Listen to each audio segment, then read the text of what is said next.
right, guys, so this is the special we were talking about. We're going to be covering off the Brazilian players that played for Benfica over the last 10 years now. We're not going to go name by name. You're going to see basically all the names going through your screen, so we're going to show them. It's just kind of neat, all the clubs that Benfica has touched over the years. You know what I mean? Like all the clubs these players have come from, the youth academies. Some of them spent more time in Brazil. Some of them, barely spend any time there. But it's really neat to kind of see those connections out in Latin America. And yeah, so outside of that, any comments you guys got on the whole Brazilian players in general coming to Benfica? Like when I started looking up the list, outside of Portuguese nationals, this is the biggest country affiliated with this club. Yeah. I was gonna say for me, real quick, Brazil, the national team, Brazilian national players are players that I kind of grew up on. Living out here in the States, Portugal weren't qualifying for many competitions when I was a kid. You know what I mean? But we had that connection to Brazil. They spoke Portuguese, and there was that connection that like my grandfather had and things like that. So I grew up watching Brazil national team, guys like Bebeto, guys like Ronaldo, Rivaldo. I mean, the list goes on and on. Dunga. I mean, you got Ronaldinho. I mean, you had all these guys that were there. So the Brazilian national team, Brazilian players have like a special place for sure in my heart. Definitely. Growing up, my favorite player was Ronaldo. Bald Ronaldo was the guy. That was my guy. So this will be fun. I'll just add that when Mario told me that what we were doing, one of the first players that came to my head was Leo, the left back. I don't know why. I just have this thing for that player. Just like Nuno Gomes, it was something that meant a lot to me. I was a right back, I was a left back, but I don't know, he just always stayed in there, you know. And he said, "No, buddy, he got last 10 years." I was like, 2010 onward, man. 2010 onward. Yeah. I was doing the same thing in my mind. I was thinking I told him Ramirez. He was like, nope. Ramirez didn't play. He was at that cutoff line. I'm like, damn, cut off. That's it. Cut him off. I had to draw so hard, just, you know. Hey, since this is we're recording, we can kind of, you're gonna chop it up and make it nice, right? Yeah, we'll chop it up. Yeah. Hey, or maybe I'll leave it just like this. Maybe I'll leave it like this. Yeah. Speaking of Brazilians, okay, Netflix has this documentary on Pelé. Yeah. I'm relaxing last night. I see it. I said, "Oh, this is gonna be a great watch, man. I'm gonna watch it." I'm laying back in bed. I'm chilling, and then all of a sudden, Santos goes. So we were kind of shooting the shit on how to do this. Everyone on the screen would have seen all the Brazilian players that have been affiliated with Benfica. We're not going to go one by one by every single Brazilian. So we're going to kind of cut right through kind of the brass tacks and go into kind of just the top few. And you know what? I just decided maybe what I'll do is I'll go into kind of that one player. So we each got a top three. But before I do my top three, I'm going to quickly bring up the one player that I thought was a very interesting player that could have been in my top three, because shoulda, woulda, coulda kind of scenario, right? There could be a player that you liked or for other reasons could have been there, and it's going to be my name, which I don't know how you guys are going to react to this, but to be honest, it's a player that I despised. But I tell you, man, if he showed up at Benfica, bought into the Mística, didn't have the agent in his ear, didn't care about money, and did not care about any of that stuff. If you said I'm gonna rage quit, I know you're gonna rage quit because I'm telling you, if this guy decides to say, forget everything, forget the money, forget the ego. If the guy had no ego, take away the ego, take away the money, take away the agent, and he said, you know what, this is my club, I'm gonna dedicate my entire career and put all my effort into it. I think Talisca could have killed it. Tell me. Talisca could have killed it. If Talisca had dedicated his effing career and had his head straight, insert graphic. I think he would have made my top three, because if he was there for think of that, if he was here dedicated for 5 years, some of these other guys, he could have made a name for himself. He blew it. He blew it completely. He's out in China now. Completely with you. He's screwing himself. Wow. But that's a guy that I think that would have been really cool if he was an asshole. He's playing well out there though, isn't he, Mario? Yeah, he's playing in China though. I don't know. Yeah. It's kind of hard to tell. It's kind of like playing well in the MLS. You kind of look at it with a grain of salt, where it's they got coin out there though, man. They're spending money on these players. Oh, they do, man. Definitely. They got a billion. It's weird though, that's the name of the game. That's a good shout though. That's a good shout. It was my shout as well. So did I take it? Yeah, that's why I go first. Yeah, I'll have like a minute on it. I think for me it's just frustrating because it's one of those players that leaves Benfica and starts playing well, and you think like he was all right at Benfica. Just something went wrong, like Mario said, agents and other interests at play and stuff. And you know, it's funny because whenever I pack him on FIFA, or whenever he comes up in conversation, I'm like, I almost forget that he played for Benfica, and I almost forget how, you know, just like the reason we're speaking about this player is how different it could have been if he had maybe a different agent, different plan. And I honestly, like, he's in China. Like, I don't know how keen he would be to come back to Europe. And if tomorrow there was news that we're gonna get him back, well, the way he left, I hated the guy. But looking back at it now, I'm thinking, you know what, I'll take you back. He had some great plays for. I don't know. He was just a great player. I think he would have been a lot. He could have been a lot Could have different. been better. A lot different. He could have been a You know very what? great player in Europe. You know what, too, though? Like, Benfica doesn't have a good history of handling players like that anyway. Like, you know, outspoken kind of guys like that. They always, you know, they take the bench. Like, that's how it used to be. You know, that's it. That's why it's kind of surprising how things are now. But that's how it was, man. You know, you talk or you're not playing or not even not playing because he was a damn good player. And there were times where it made no sense that he wasn't playing for Benfica in certain matches. You know what I mean? And then anytime he came in, he's hitting a free kick or he's making an amazing pass or, you know, he's shooting a goal.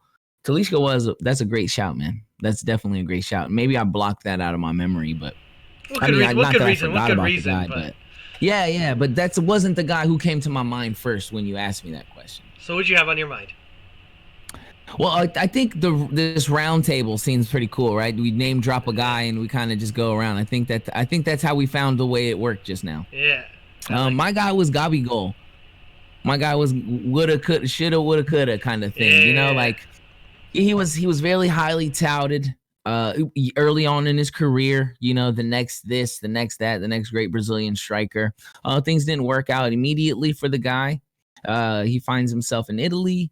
A couple times finds himself in Italy, and then we get a loan. We happen to get a loan on him on a cheap kind of buyout clause. Really, not a lot in retrospect if you think about it. I don't think it was anything close to $20 million or anything like that. I could be wrong, but I don't think that it was a high buyout clause. It was an option to buy. He comes in and, you know, I don't know if maybe like a Talisca kind of thing where it was his attitude or, you know, maybe his head wasn't in it, but something didn't click with Benfica. He didn't get a lot of chances. He did have a goal for Benfica. I do remember him scoring a goal for Benfica. But then after that, you know, it was an early loan termination. He finds himself in Brazil, and then, you know, JJ gets a hold of him and they win the Champions Cup, and he's one of the top players in Brazil right now. I mean, as far as, you know, offensively, goal scorers. And that's another guy like Talisca who, you know, if he ever wants to find himself back into Europe, I would welcome a Gabigol on this team today. Like, there's no doubt about it. That's kind of a type of player that Benfica's missing. So that's that woulda, coulda, and he could have been here. He could have probably still been here. You know, it probably would have been a friendly contract. That's something that he probably wasn't making a lot. They could have worked something out with was it Milan? Was it AC Milan? Well, no, Gabigol now signed up with Flamengo, right? Flamengo. Yeah, but what? Oh, you're talking back in the from? Oh, Inter. Yeah, that was Inter. Yeah, Inter. Yeah, Inter. Inter was looking to. It looked like Inter was looking to get rid of him. They wanted to get rid of him. Yeah, we could have found something friendly. So that was my guy on the Brazilians. You know, who I thought, man. And that guy was the former guy from Santos, right? That's where he originated from. Now he's ended up in Flamengo. Bahia, I think it's Talisca. I don't know if that's how you pronounce it, but that's the club he came from. Yeah. But you were gonna say you basically are on Talisca. You're kind of thinking the same wavelength, eh, Luis? Sorry? You're thinking Talisca also on your side, eh? Yeah. That's. I think I even mentioned it way before, like just slightly before when we started recording. Like, I don't know. It's more like it's after he left, right? It wasn't even whilst he was at Benfica. Like, when it was at Benfica, I was like, yeah, this is just another guy that can go, fuck off. And then once he leaves, he's like, you know what, man? That was like this little sour taste. And then you follow him because you have this sort of feeling that he could have been better. I'm not gonna start saying I watch a fucking Chinese league. I do not touch that league. I'm sorry, but you know, was it? I swear he went to Turkey, somewhere in Turkey. I can't. For a while, he went to Turkey afterwards for a bit. He went to. Yeah, he Right. scored a goal against us. Yeah. In Besiktas, Besiktas. Besiktas, yeah. Besiktas, that's the one. Yeah.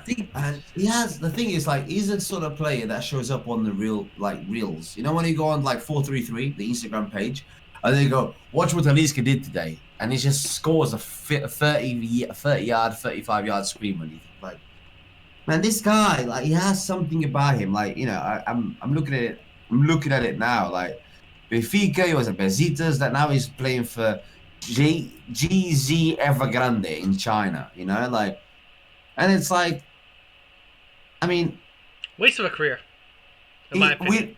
He he- spent a lot of he- time in China. You know what says though? that we It's only really it's got rid of him. arguable.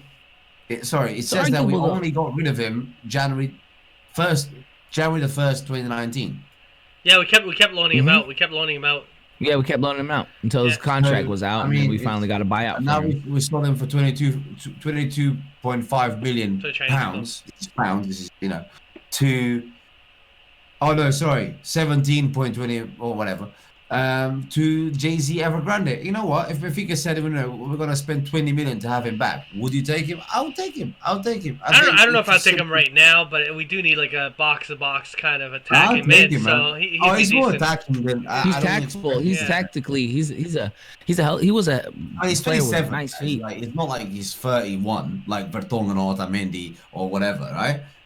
He's 27. He still has five good years, you know, like 30, 31, 32. He might, you know, all right, cool. I'll float him to like Rewav or something, you know, like. Yeah. But I don't know. I'd still take him.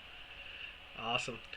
Yeah, man. So I guess in this next section here was more, you know, got that out of the way. Talk about a little bit of so our top 3 players, right? That of all the guys since 2010 hour that played at Benfica, and in kind of looking at mine, I'm gonna go like bottom up.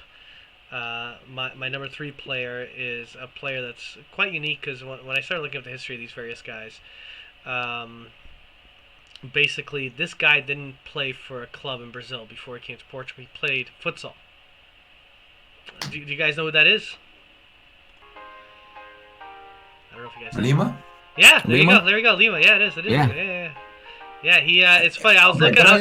He has like a non-existent club in Brazil, pretty much. Like, it's not a football club. Is this just gonna be you taking the fucking names from me? Like, what the fuck is going on? That's my third pick too. That's why I go. That's my Okay. So how about this? Because there's a high likelihood. Because look, I think the only chance that we had something different was that Was 3 player. Yeah. Was that Right? third one? So how about this? Out of fairness, Second is gonna be the same, right? no, Surely. but I'm Surely. curious. I'm not gonna say my second. I'm not gonna say my second or first because I figure, you know, I think the first and second are the same across the board. I'm curious on the order. Well, the third was the same fucking thing. I don't know. Did Alex have Lima first third? Yeah. Yes, I did. Ah, okay. So not bad. Okay, how about this? I'm gonna pass it. Okay, let me pass it to And you know why I Luis. had Lima? Okay, go for it. Okay, I was gonna say no. Go ahead, Luis. Go ahead, Luis.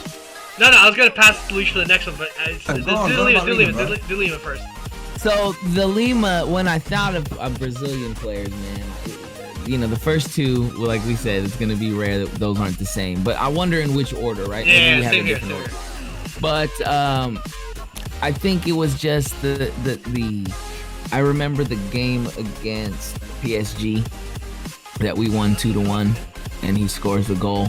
I think that's kind of like it was like an important game because PSG was one of those like where the hell they come from? That was at that moment where they were about to. They had just been bought and they're just spending big money. They're just spending big money, right? They're not there yet, but they're spending money, right? And we go in there and we had more fans in their stadium than they had their own fans. Yeah, man. That was nice. Yeah, man, and he scores a goal. You know, we get the win, and it was nice. But you know, the second game against us is a different story. But the first one was, Yeah. I mean, the first game was the first game we lost, if I'm not mistaken. The one we played. I'm not entirely sure. Okay, I gotta look Yeah, I back think on we it. did. Okay. We did. We lost 3-0. And then we came back. Yeah. I want to give Mario something to do. It'll be on your screen right now. At this precise moment, It's gonna do there'll this. be a graph. on your screen. Zooming in, zooming out. Zooming in, zooming out, glitter around it, I'm gonna go fuck, Fireworks. So you gotta have to beep that out as well. I ain't beeping shit. On a side note. Okay, go. Yeah, about Lima still. Yeah. I know Milo was talking about the PSG goal. For me, it's the Juve goal. It's that smack outside of the box. No one believed that we could do it. No one believed it. Juve wanted to play at home. Juve wanted to beat the fuck out of us, to play at home, and win the league, the Europa League. And what do? We say a big fat no. We say no. And Lima said no with style. It wasn't like he tapped in the net. He was like, no. Where's the goal there? I'll smack it. Boom. No. I like that. I remember I tweeted that freaking tweeted? I don't know. I messaged, but is it Platini? Or whatever. I was like, yeah, fuck you. His name is Lima. Like I was so hyped. Yeah, that's a good one too. Fun fact, that's when he closes DMs. No more DMs after that. After everyone... And fun fact as well, he came from Braga, and I believe that's when the whole Braga Benfica sort of relationship really blossomed. No, but that opened the door for not only Lima, but then after that you got Rafa, Pizzi, and more. Obviously. Well, we had Horta from us to them, back and forth. There's a lot of a lot of good business has gone back and forth between the two clubs, and it's benefited both teams. And I'm pretty sure he scored over 50 goals for us, man. Over the 4 years he was with us, or 3 years. Lima? I got it here. I got 70 goals and 24 assists. 70. Yeah. So, it's how many appearances? 70 for Benfica. 70. Yeah. So there you go, man. Appearances, 145 appearances. Yeah, and then in terms of goals, he in Europe though he wasn't half bad either. He had I think a total of 7 European goals between Europa League and Champions League. It's alright. Mario put the graphs up on the fucking fireworks. Katy Perry's gonna jump on and shit. Everything.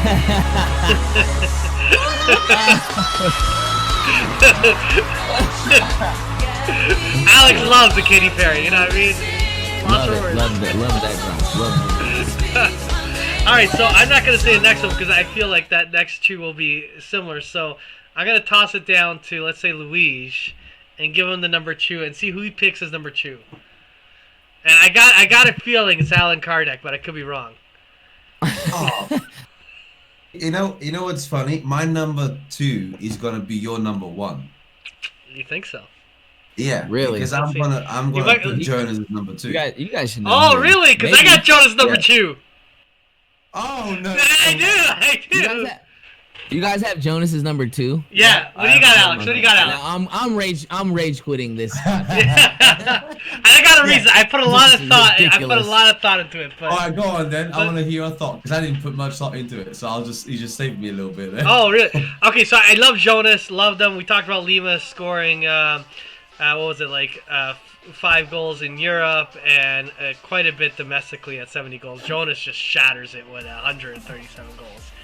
Like an amazing phenom for Benfica. He got 4 goals in Europe throughout that time frame. Absolutely love the guy. He's a beast. I wanted him as my number 1, and I think the current state at the club influenced me a tiny bit. Not because we're missing a goal scorer, because dear God, I'd love a Jonas or a Lima, man. If we had a Lima at this point, I'd take him in a heartbeat also. Leadership is the reason. So obviously that's a segue to who I'll have as my number 1. But, man, I love Jonas. But Alex, segue into your number 2, because I think it's going to segue to our number 1. My number 2 is Luisão. Capitão. The Capitão. And I know that's your guys' number 1, and the reason he's your guys' number 1 is because he is the Capitão. He's been there. He's like the wall. He's the rock that was there for all those years. Out of all the players that we've named earlier and we're gonna name here in the future, he's the one steady guy throughout that whole decade. That we're talking about here. That was there, and so many great moments with Luisão. But for me, having met the guy, also I just want to throw that out there. Having met Luisão, he was amazing person. I think the reason why, Now, let me ask you guys this. Is the reason why Jonas is number 2 and not number 1? For me, it's only one reason. Is that he didn't play well against Porto and Sporting.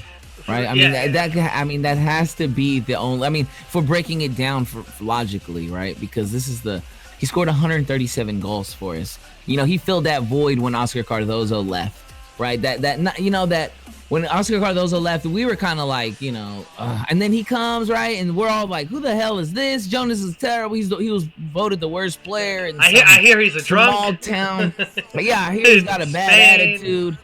And he kind of filled that void, you know what I mean? And perfectly. He's a legend, man. I love the guy. He's a legend. He's a legend. And it was so fun to watch for me. Like, he was so fun to watch, like finally getting like access to Benfica, like on a daily basis, things like that. Like Jonas was definitely my favorite player to watch over the last decade. Just in my heart of hearts.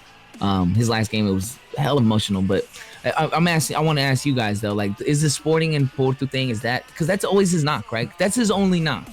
No, I would say the knock is, to be honest, big games. You're saying Sporting and Porto is big, but also in Europe. Okay. In Europe, I'd say in general in Europe, he never really showed up outside of, if it wasn't Sporting, Porto, or European matches. If it was Rio Ave, if it was Tondela, Jonas was there. And I'm not knocking him. Yeah. I love the guy. Guy was a phenom, amazing guy.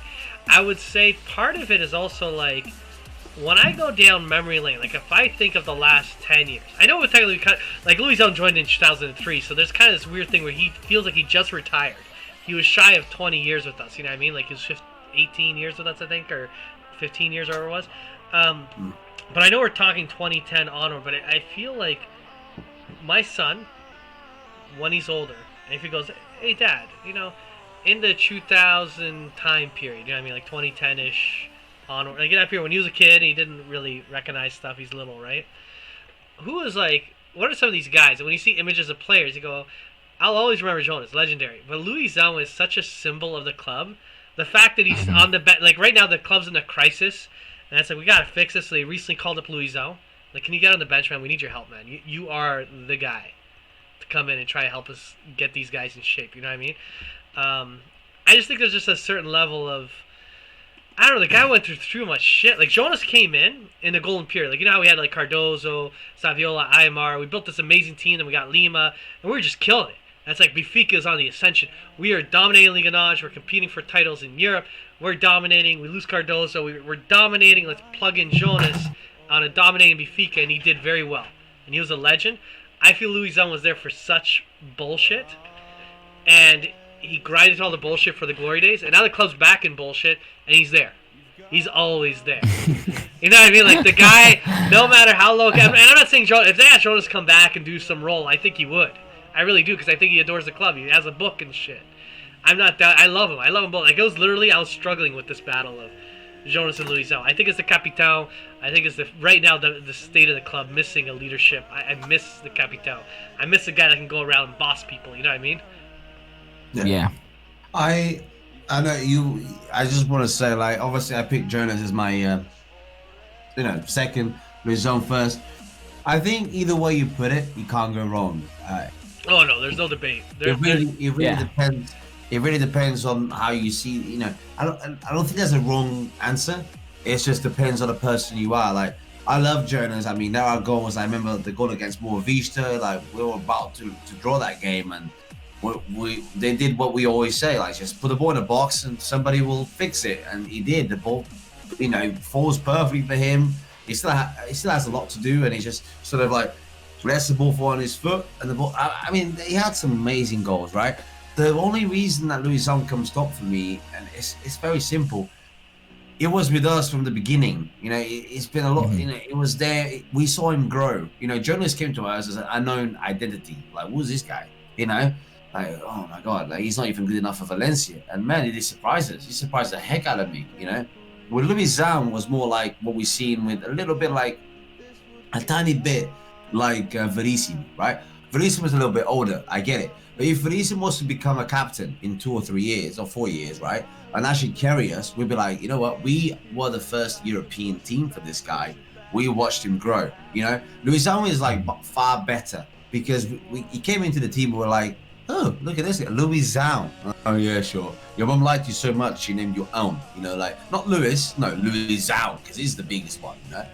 And then we just saw him grow. And how many times did I specifically myself, right? How many times did I moan at the guys? Oh, he's too slow. He's this and that. I remember Louis Zhao, man, like, and this is not actually all my life. This is not researching, you know. This is like literally things that are in my head. The same way that the Jonas goal against Wolves is in my head. In my head, I got Louis Zhao telling someone to get into the wall. It's like, get in the wall, push him around, push him. You know, be strong. And I can't actually remember who's doing it, but he's getting bullied basically. And Louis Zhao says, like, you stay back. I'm gonna go and sort this out. And he literally just gets into the fucking wall. It's like, and then we score from that. Like, we literally score from that because, like, they're shocked. They're literally, it's like, what the fuck's this guy? He comes in, and obviously this was like towards the end of his career. But for me, it was more like I had to give it to Louis Zhao. And if I'm being honest with everyone here, I'd say, first of all, he's still with us. He still means a lot to us, and we still mean a lot to him. I'm not saying that he doesn't do to Jonas. I'm not comparing them. I'm just saying facts about Louis Zhao. He's still with us, and we're still with him because he still works for us. I always said this: strikers win us games, defenders win us titles. I think it was a big part of that defense. You know, you had the Mystica. Every player that was purchased by us would come in and meet Louis Zhao first and say, "All right, Louis Zhao, you tell him about us." He's the guy. He was the guy. He was the ambassador. He's probably our best. He's probably arguably our best defender of all time. If you want to put it in context. And I think, I was getting into that, I think if you look at all our defenders, all our strikers, we have Jonas, we have Cardozo, even Mitroglou, in my opinion, makes it not up there, but is sort of close around that. But then you look at defenders and you have Louis Zhao. And then, is there anybody that pops up straight away? Maybe Ruben Dias, but it wasn't here that long, you know? Like David Luiz, yeah. But really, realistically, if you're talking to all these, like, say, 5-6 players, you'd probably go, nah, yeah, Louis Zhao. Because Louis left. He went somewhere else. I know Louis Zhao had the trick of every season. It's like, oh, well, I want to leave unless you give me a pay raise. I think, like I said, I think you can't go wrong with either guy. You know what I mean? I think I'm an offensive guy. I think I always, like, my mind always goes to strikers. My favorite guys are the guys that score goals. You know what I mean? Growing up, you know what I mean? So Jonas was that guy for me. You know, he scored goals. And my favorite, and the reason, one of my reasons why is that season where Sporting was ahead and JJ was his manager. The tear that they went on, that Benfica went on at the end of that year, I think, like I said, they won like 12 matches in a row. You know what I mean? It was something, they could do no wrong, man. Jonas, like I said, that game against Boavista was that year, wasn't it? Yeah. Luis? Which one? Sorry. The year that we were behind Sporting, JJ takes over the first year of Sporting, they're ahead. So it's like, that season, right? It has to be that season. He helped bridge that. That wasn't the only goal, yeah. I think he had a game against Bulnens that he scores at the very, like, they gave us a couple extra minutes, extra time. And he takes a free kick. I think it was a free kick. And he doesn't shoot many free kicks, not in my memory. And we score a goal at the end against Bulnens. And there was a lot of games, man. There were a lot of games so Jonas was just my guy. And it didn't feel like him, like, in Louisiana, it didn't feel like they've been gone for that long. Yeah. It doesn't feel just not too long ago. So it's still very recent. But you can credit, I think, obviously, Louis Zhao was there, but Jonas was so critical in those couple of years where we retired that the Tetra, something we had never won, like, he was so critical at getting us a Tetra. You know what I mean? Like, that's legendary on its own. What year was that? Let's see. I know it had to be. I got up on the wall. I got here. I got so much. I got the Tetra was number 34. I think I got the year on this shit. So 2015, 2016, 2017. 2017 is when we won the Tetra. So 2016-17 season. 2016-17? Look, you could have fucking said that. I got it right here, bro. Yeah, it's there. 2017. Yeah. My Tetra is the black one. I got the black and red. It's sick. I like it. Yours is nice too. He scored 34 goals that year. Thank you, Mario. Thank you for your kind words. It is nice. It's nice. I like it. Yours is nice too. Yours is nice too. Don't worry. He scored 34 goals. The guy was sick. He was a beast. Hey, you want to know something that's funny though? You combine Lima and Jonas's European goal titles, like number of goals they scored in Europe. Louis Zhao matched them both combined. He's got more time on his ass. That's fair enough. Wait, Damn. Luizão got 11 European goals. Jonas got 4. And I think Lima got 6. Let me count them up here real quickly. So Lima got 7. That's exactly why it's first for me. Thank you, guys. Lima got 7. Lima got 7.